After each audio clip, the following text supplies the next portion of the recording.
So hello students. So today we are going to discuss very important topic, balancing, how to balance chemical equations. So before that, let's see how to represent them. So if you see, to explain the reaction between zinc and sulfuric acid, we say zinc reacts with dilute sulfuric acid to form zinc sulfate and gives out hydrogen gas. मतलब जब हमको कोई chemical reaction बताना, हम ऐसे अपने word express करते हैं कि भैया जिंक ने रिएक्ट किया सल्फ्यूरिक एसिड के साथ और हाइड्रोजन गैस मिला. सो दिस इज, अगर आप देखें, this is very long sentence and we have to right.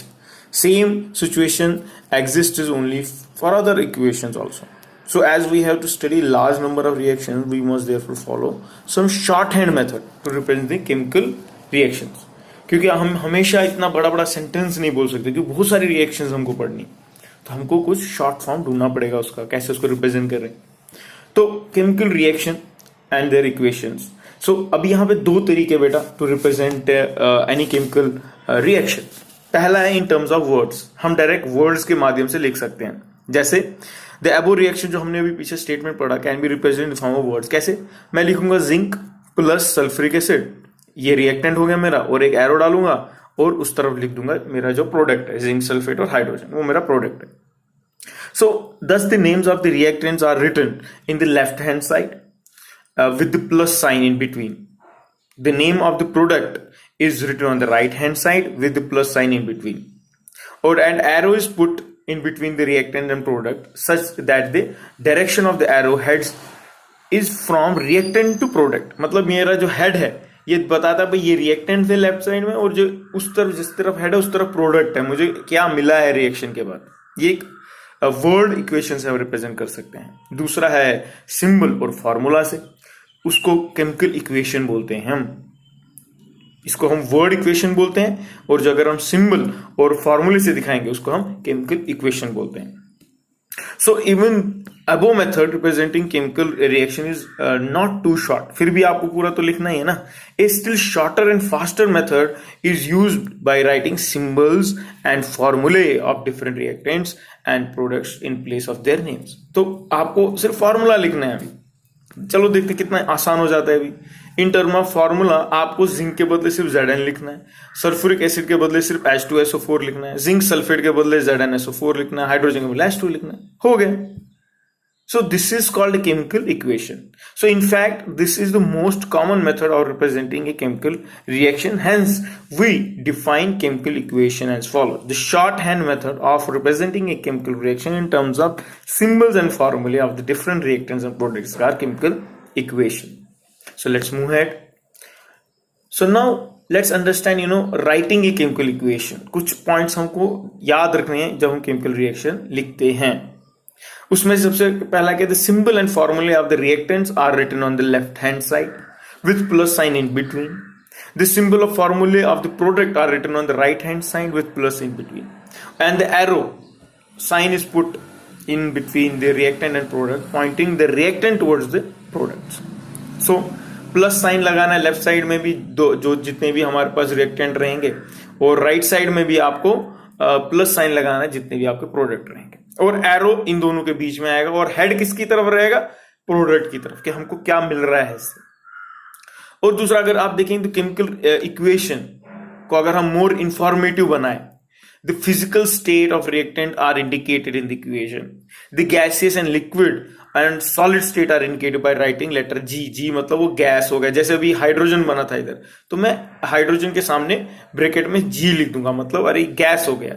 कोई लिक्विड है तो उसको लिक्विड लिखूंगा, या सॉलिड है तो सॉलिड लिखूंगा, वो ब्रैकेट में लिखा जाता है. More the product is gaseous instead of G it can be indicated by arrow. से भी हम रिप्रेजेंट कर सकते हैं. मतलब आपको जी लिखने की जरूरत नहीं, आप बस एरो दिखाओ, अब भैया ये हवा में चला गया पॉइंटिंग अपवर्ड्स, तो मतलब वो गैस है. और if the product is formed insoluble, अगर प्रोडक्ट जो इनसॉल्युबल है, अगर आपको प्रोडक्ट इनसॉल्युबल फॉर्म होता है, इट इज पॉइंटिंग डाउनवर्ड, मतलब वो क्या है, प्रेसिपिटेट बन गया. So when reactants and the products are in the form of solution in the water, they are said to be represent aqueous state. So this state is indicated by putting a letter AQ in the bracket. So thus the equation, कैसे हम लिख सकते हैं ये equation को, मतलब ये equation को जैसे यहाँ पे हमने एग्जाम्पल लिया हुआ है कॉपर सल्फेट का. तो कॉपर सल्फेट क्या है, वो एक्वस सोल्यूशन, उसका एक्यू लिखा है, जिंक सॉलिड है एस लिखा है, और जिंक एक्वस सोल्यूशन, कॉपर जो मिला वो सॉलिड मिला। तो मतलब ये एक्स्ट्रा इंफॉर्मेशन जो हम रिएक्शंस में डाल सकते हैं। और अगर हीट हो गया, when heat is given from outside to bring the reactant, उसको एरो डेल्टा ऊपर लिखते हैं। अगर हमने हीट दिया है, अबो द एरो उसके ट्राइंगल डालते हैं, indicates the direction of reaction. For example the reaction in which the slaked lime is formed on heat limestone is written as follows. देखो ये हमने क्या लिया यहाँ बेटा, हमने यहाँ पे इसको रिएक्शन को हीट दिया है बाहर से। जब हम रिएक्शन को बाहर से हीट देते हैं तो हम एरो ऊपर दिखाते हैं, और हमको फिर कैल्शियम ऑक्साइड या कार्बन डाइऑक्साइड मिला उससे। और दूसरा है similarly the fact that heat released, अगर हीट रिलीज्ड हुआ between the aqueous solution copper sulphate, zinc dust is indicated and zinc dust is indicated as follows. अगर आपको हीट प्रोड्यूस हुआ तो हीट प्रोड्यूस मतलब काम है, वो भी एक प्रोडक्ट ही हो गया ना, तो उसको हम रिएक्शन के राइट साइड में लिखते हैं। So it is necessary to fulfill certain conditions like specific temperature, pressure, catalyst it is to bring about some reaction। मतलब क्या क्या यूज किया आपने, आपने टेम्परेचर 60 डिग्री दिया, आपने कैटलिस्ट यूज किया, उसको एरो के नीचे लिखेंगे हमने यहाँ पे हमने निकल को कैटलिस्ट किया तो हमने लिखा Ni कैटलिस्ट, और 60 डिग्री टेम्परेचर दिया, और हमको फिर मिला क्या वो देखा हमने। यहाँ पे वनस्पति घी हमने लिक्विड में लिया था, फिर हाइड्रोजन गैस उसमें पास कराया, और हमको फिर वेजिटेबल ऑयल में लिक्विड में था, फिर उसको हमको वनस्पति घी मिला। तो ये रिएक्शन के कुछ इंडिकेशन है, हम इसको रिप्रेजेंट कैसे कर सकते हैं। और स्पेसिफिक इंफॉर्मेशन और नेम और reactant are given below formula. For example the copper on reacting with concentrated nitric acid, तो मैंने यहाँ कंसंट्रेटेड लिखा है इसके नीचे, ये कंसंट्रेटेड है। और क्या देता है, gives reddish colour poisonous nitrogen gas. तो जो ये प्रोड्यूस करता है वो पॉइजनस नाइट्रोजन गैस को प्रोड्यूस करता है। तो या अगर मैंने डाइल्यूट यूज किया तो मैंने इधर नीचे डाइल्यूट लिखा है कॉपर सल्फिकेशन।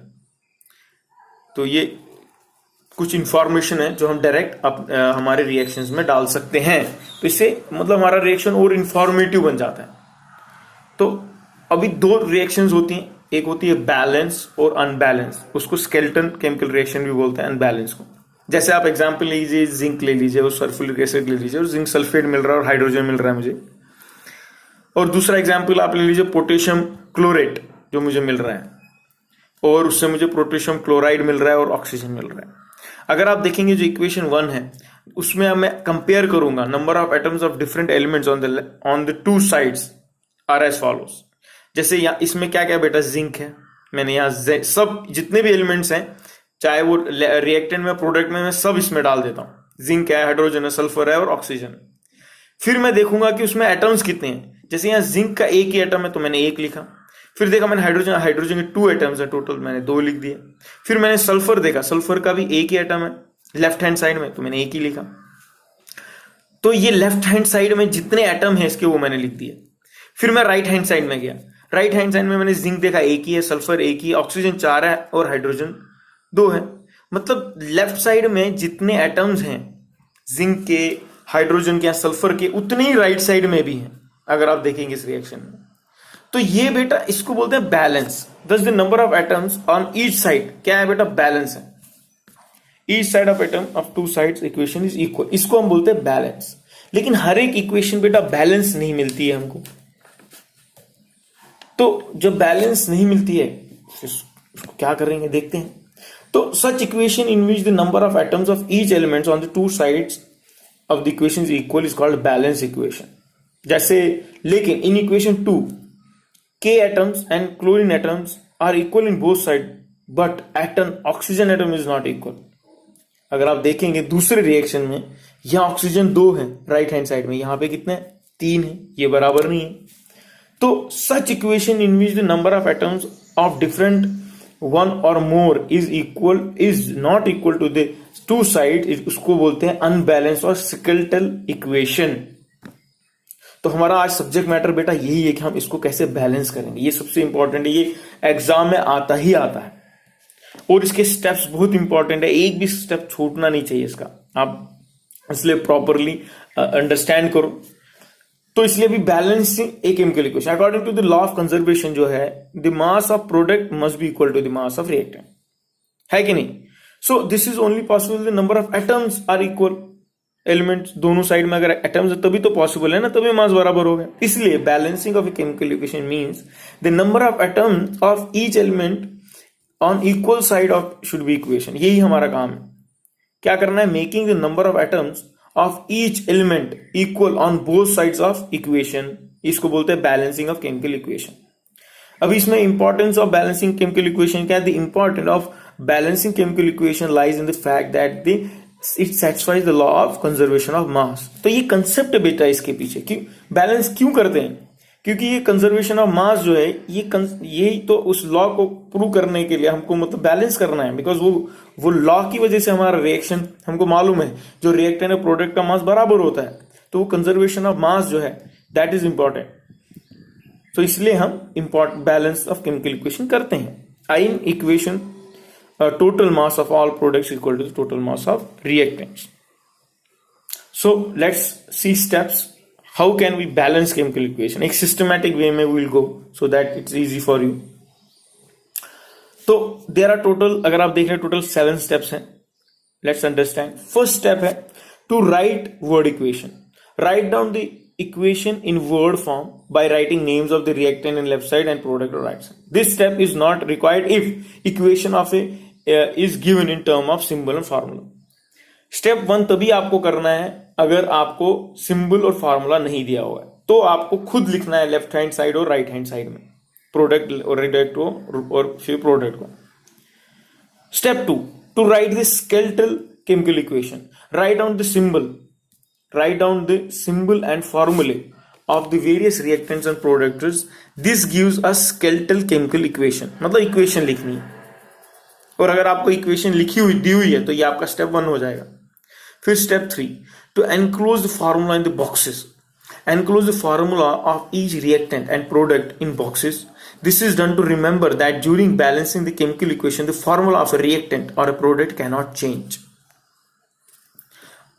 अगर आपको ये समझ नहीं आ रहा है पॉइंट, डोंट वरी, बस माइंड में रखिए, क्योंकि हम एग्जाम्पल्स देखने वाले हैं 2, और आपको तब बहुत अच्छा क्लैरिटी हो जाएगा इसके ऊपर। फिर है to list the number of atoms of different elements on left hand side and right hand side. ये बहुत इंपॉर्टेंट स्टेप। इससे हम टेबल बनाना है आपको, हर एक जो भी जितने भी एलिमेंट्स उस केमिकल इक्वेशन में इन्वॉल्व है उनको लिखना है, और फिर लेफ्ट हैंड साइड में उसके कितने एटम्स है, राइट हैंड साइड में कितने एटम्स है वो लिखना है। ये सबसे इंपॉर्टेंट स्टेप होता है। So to select the biggest formula to start balancing, ये सिंपल एक ट्रिक है, आप सबसे बड़ा फार्मूला यूज करो। Start the process of balancing by choosing the compound which has maximum number of atoms irrespective of the fact whether it is a reactant और product. और फिर आपका 6th स्टेप है to start balancing of different elements. Having selecting the compound with the highest formula as above, first balance the elements of compound which has the highest number of atoms. अभी आपने सबसे बड़ा equation तो ले लिया, उसमें से भी आपको बैलेंस क्या करना है, जिसके हाईएस्ट नंबर ऑफ एटम्स है उसको बैलेंस करना है। Then balance other elements one by one. To balance the atoms of elements, put a small whole number coefficient before the formula of a compound और a symbol of element और elementary. If selection is bigger, formula appears inconvenient. Balance the atoms of that element which occurs at minimum number of places on both sides of the equation. Atoms of the elements which occur at the maximum places are balanced last of all. तो अगर आपको ये नहीं जम रहा है तो जो सबसे ज्यादा अकर कर रहा है उसको पहले बैलेंस करने का ट्राई कीजिए। फिर to check the correction of a balance equation. फिर final check the correction of the balance equation by counting the number of atoms of each element on the both sides of equation. Or the above method of balancing chemical equation is called hit and trial method, as we keep on trying and balancing equation using smallest whole number coefficients. Basically ऐसा ही कुछ formula नहीं, ये hit and trial आपको करते रहना है, बस कुछ गाइडलाइंस दी हुई हैं जो हमको फॉलो करने में इजी हो, फटाफट हमारा आंसर आ जाएगा।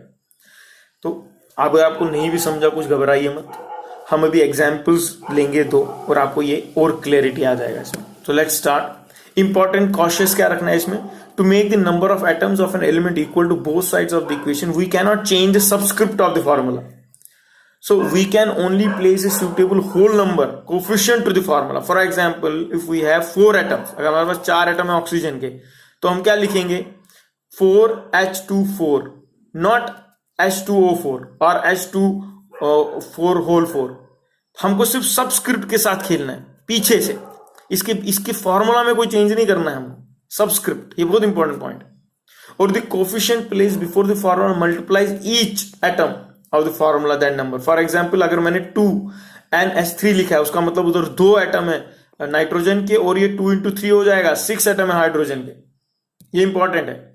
Similarly 3H2O means 6 atom hydrogen and 3 oxygen. ये इंपॉर्टेंट कुछ 2 पॉइंट है, स्टूडेंट जनरली गलती कर रहे हैं. तो चलो बेटा कुछ एग्जाम्पल्स लिखते हैं.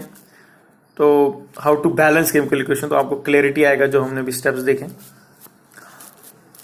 तो पहला है बेटा, अगर आप देखेंगे आपको क्या लिखना है, right the balance chemical equation for the following reactant. जैसे आपको दिया रहेगा एक वर्ड में, आपको सेंटेंस में रिएक्शन दिया रहेगा, steam is passed over heated iron to form magnetic oxide of iron. अभी आपको उसको बैलेंस करना है. तो उसमें सबसे पहला स्टेप क्या है, right the equation in word form. जैसे आपने लिखा आयरन स्टीम और मैग्नेटिक ऑक्साइड बनता है, आयरन बनता है और प्लस हाइड्रोजन बनता है. तो ये वर्ड हो गए. उसके बाद आपको क्या करना है, उसका केमिकल फॉर्मूला लिखना है with enclosing the formula in boxes. जैसे आयरन, फिर वाटर, फिर आपने मैग्नेटिक ऑक्साइड ऑफ आयरन लिख दिया, तो फिर हाइड्रोजन लिख दिया.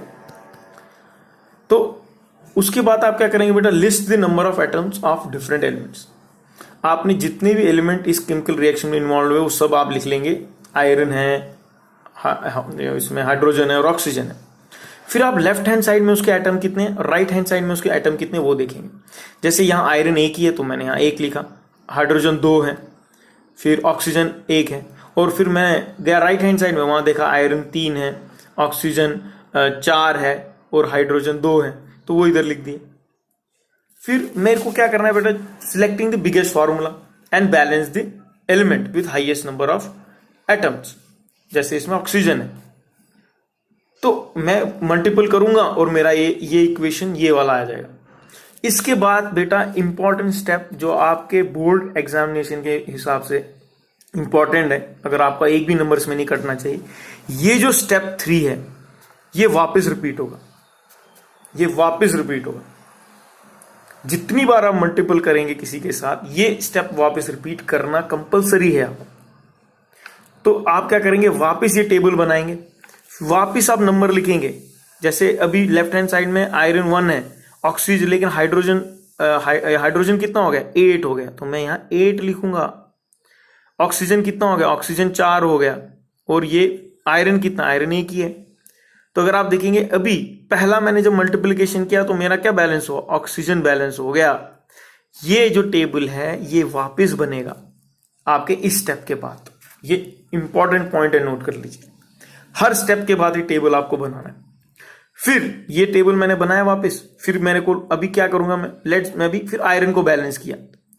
मैंने आयरन को मल्टीपल किया 3 से, और ये पूरा इक्वेशन वर्ड का लिखना है. There are 3 iron atoms on right hand side and 1 iron atom at left hand side. To balance iron atom, multiple by iron by left hand side by 3. ये क्लियरली लिखना है. वापस ऐसा बॉक्स बनाना है. और फिर जब आपने मल्टीपल कर दिया उसके बाद वापस ये टेबल बनेगा. इस टेबल में फिर वापस आपका क्या आएगा, आयरन 3 हो गया, ऑक्सीजन 8 था, और आपका हाइड्रोजन 8 था और ऑक्सीजन 4 हो गया. मतलब यहां पे आयरन और ऑक्सीजन बैलेंस हो गया, बचा क्या, हाइड्रोजन. वापस आप लिखेंगे ये step. There are 8 atoms of hydrogen on left hand side, 2 atoms. तो हम क्या करेंगे, मल्टीपल H2 by 4. H2 को 4 से मल्टीपल करो. जब आप मल्टीपल करेंगे, फिर आप जब 4 से मल्टीपल करेंगे, वापस आप ये टेबल बनाएंगे. फिर आप वापस देखेंगे कि अरे आयरन भी 3 हो गया और ये 8 हो गए, ये भी 8 हो गए. यहाँ पे राइट हैंड साइड चेंज हो जाएगा, वो 8 हो गए. और ये 4 थे, ये 4 हो गए. और फिर आप वापस केमिकल इक्वेशन लिखेंगे. ये पूरा हेंस बैलेंस हो गया केमिकल रिएक्शन. तो सबसे इंपॉर्टेंट स्टेप जो है बेटा, ये जो टेबल है वो हर स्टेप के बाद बनने वाला है. तभी आपको इसमें पूरे मार्क्स मिलेंगे, क्योंकि इसके स्टेप्स के ही मार्क्स हैं इस केमिकल इक्वेशन को बैलेंस करने के लिए। तो होप आपको अंडरस्टैंड हुआ। बहुत ईजी है, कुछ नहीं करना है, बस ट्रिक्स याद कीजिए, जो भी बिगेस्ट फार्मूला उसको और उसमें जो हाईएस्ट नंबर है जिस एटम के उसको बैलेंस करना शुरू कर दीजिए, आपको इमीडिएटली आपका रिजल्ट मिल जाएगा। चलो दूसरा है, फिर एंड में यही फाइनल आपको ये रिएक्शन चेक करने के लिए वापस लिखना है और एंड में लिखना है कि भाई हाँ रिएक्शन पूरा क्लियर हो गया, बैलेंस हो गया, हेंस रिएक्शन इज बैलेंस, क्योंकि आपका लेफ्ट हैंड और राइट हैंड के एटम्स बराबर हो गए। लेट्स डू एक और एग्जांपल देखते हैं। इसमें आपको दिया है methane in oxygen to form carbon dioxide, तो आप मीथेन और ये लिखेंगे। जैसे आप फॉर्मूला लिखेंगे उसके बाद आप वापस से टेबल बनाएंगे, उसमें कार्बन है, उसमें हाइड्रोजन और ऑक्सीजन है, लेफ्ट हैंड साइड में उसके कितने एटम है, राइट हैंड साइड में उसके कितने एटम है वो लिखेंगे। फिर आप जो भी आपको करना है, जैसे आपने लगा आपको यहाँ पे लग रहा है कि हाँ सर हमको दे रहा है 4 atoms of hydrogen left hand side में, तो एंड 2 एटम्स, तो बैलेंस करने के लिए हाइड्रोजन को मल्टीपल करेंगे H2O को किससे, 2 से करेंगे। ये 2 को मल्टीपल करने के बाद आप वापस टेबल बनाएंगे, ये इंपॉर्टेंट स्टेप है, वापस टेबल बनाएंगे, वापस टेबल बनाएंगे और उस टेबल में वापस आप लिखेंगे क्या क्या चेंजेस हुआ। फिर आप ऑक्सीजन एटम को बैलेंस करेंगे, तो जो एज हर बार जब आप किसी एटम को बैलेंस करेंगे ये टेबल हर बार बनाना है, ये याद रखिए, बहुत इंपॉर्टेंट स्टेप है आपके बोर्ड एग्जामिनेशन के पॉइंट ऑफ व्यू से। और फिर एंड में वापस जब आप फाइनल आपको लगा रहे बैलेंस हो गया, फिर वापस आप बनाएंगे जहां पर आप देख रहे 1 1 4 4 सब बैलेंस हो गया, फिर hence the equation is balance. तो ये बेटा स्टेप्स एक भी छूटना नहीं चाहिए, स्टेप्स बराबर सब। और ये याद रखो, ये जो टेबल है ये हर स्टेप के बाद बनाना है, ये बहुत इंपॉर्टेंट है आपके एग्जामिनेशन पॉइंट ऑफ व्यू के साथ। और कुछ वही गाइडलाइंस याद रखो, जो हाईएस्ट है नंबर है, या यहाँ पे जो minimum times select the element which occurs and minimum number of places, तो वो मैक्सिमम नंबर ऑफ प्लेस, ये सब इंपॉर्टेंट है। अगर आपको लगता है कोई इसमें बड़ा रिएक्शन नहीं है, तो दूसरा फंडा वही है कि जो मिनिमम नंबर ऑफ प्लेसेस पे ऑकर करता है उसको बैलेंस करना शुरू कर दीजिए। तो ये हिट एंड ट्रायल है, आपको जितना आप इसका प्रैक्टिस करोगे उतना आप इमीडिएटली इसको कैचअप करो। तो ट्रिक्स वही है, एक तो हाईएस्ट फार्मूला है और जो मिनिमम नंबर ऑफ प्लेसेस पे जो ऑकर कर रहा है कोई एलिमेंट, उसको आप डायरेक्ट शुरू कर दीजिए। जैसे आप ऑक्सीजन यहाँ पे ज्यादा नंबर में ऑकर कर रहा है, समझ रहे हैं ना, इधर भी ऑक्सीजन, इधर भी, इधर से कौन सा जो कम ऑकर कर रहा है वो है कार्बन है, और उसके बाद हाइड्रोजन और कार्बन है। इसलिए आप बैलेंस कार्बन हाइड्रोजन को शुरू करते हैं सबसे पहले बैलेंस करना, क्योंकि हाइड्रोजन कम नंबर पे एक ही जगह ऑकर हो रहा है। तो ये कुछ ट्रिक्स हैं, लेकिन ये हिट एंड ट्रायल ही है मोस्टली, इसलिए आप प्रैक्टिस करते रहिए इसको। जितना प्रैक्टिस करेंगे उतना आपको इसमें परफेक्शन आएगा। तो 2 चीजें फिलहाल मैं आपको होमवर्क दे रहा हूँ, जो होमवर्क आपका है, और ये होमवर्क होने के बाद मैं आपको और भी बहुत सारे प्रैक्टिस सम्स दूंगा, जिसको मैं चाहूंगा आप ये प्रैक्टिस कीजिए। एक भी स्टेप मिस मत कीजिए, पूरा डिटेल में लिखिए कि अभी मैं हाइड्रोजन को इससे मल्टीपल कर रहा हूं, फिर वापस ब्रैकेट बनाइए, वो टेबल बनाइए और वापस बैलेंस करने का प्रयास कीजिए। तो ये आपका पहला क्वेश्चन है और ये दूसरा क्वेश्चन है, तो ये दोनों क्वेश्चन आप बैलेंस कीजिए। मैं आपको होमवर्क कम दे रहा हूँ क्योंकि वीडियो थोड़ा बड़ा है, इसलिए मैं होमवर्क 2 दे रहा हूँ, लेकिन कल आपको और भी ज्यादा से ज्यादा मैं प्रैक्टिस सम्स कराऊंगा। और कहीं आपको डाउट है, अभी तो कॉन्फ्रेंस कॉल भी ऑन हो गया, हम उसमें भी डिस्कस कर सकते हैं, किसी बच्चे को किसी ग्रुप को डाउट है तो इसके साथ आज का क्लास हम खत्म करते हैं। धन्यवाद। हरे कृष्ण।